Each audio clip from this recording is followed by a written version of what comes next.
বিশেষকৈ মই যেহেতু কৃষিমন্ত্ৰী কেনেকৈ কৃষকসকলক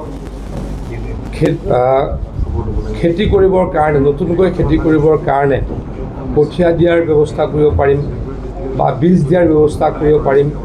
সেইকাৰণে নাজিৰালৈকে আহিলোঁ। শিৱসাগৰত কালি থাকিম, অহা পৰহি চৰাইদেউ জিলাত যাম। 18 7 দিন এই অঞ্চলত মুখ্যমন্ত্ৰী ডাঙৰীয়াৰ নিৰ্দেশত মই থাকিম বা আমি থাকিম। যিমানখিনি পাৰোঁ ৰাইজক সহায় কৰিবলৈকে চেষ্টা কৰিম। যিসকল ব্যক্তি ঢুকাইছে বা নিখোজ হৈছে 9 লাখকৈ টকা দিয়াৰ ব্যৱস্থা কৰিছে। মাননীয় মুখ্যমন্ত্ৰী ডাঙৰীয়াই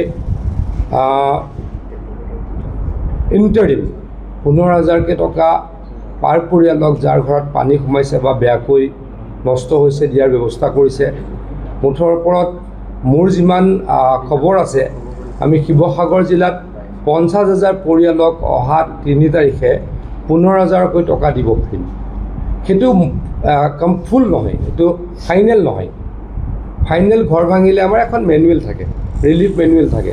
কোনোবাই 95,000 টকা পাব, কোনোবাই 50,000 টকা পাব, তেনেকুৱা এটা আমাৰ হিচাপ থাকে। তাৰ এছেছমেণ্ট হ'ব লাগে। সেই এছেছমেণ্টটো একচুৱেলি বানপানীৰ একদম পাছত হয়। কিন্তু এছেছমেণ্ট নকৰাকৈ মাননীয় মুখ্যমন্ত্ৰী ডাঙৰীয়াই 1 লাখ বানত ক্ষতিগ্ৰস্ত ব্যক্তিক অহা 3 তাৰিখে 15,000কৈ টকা দিব। ৰিলিফ মেনুৱেল এখন থাকে, তেওঁলোকক পৰ্যায়ক্ৰমে আমি হেল্প কৰিম।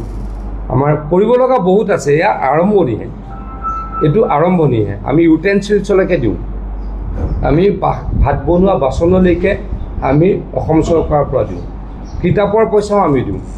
যথেষ্টখিনি কৰিব লগা আছে। মুখ্যমন্ত্ৰী ডাঙৰীয়াই ডেইলি কিবা নহয় এটা এনাউন্স কৰি আছে।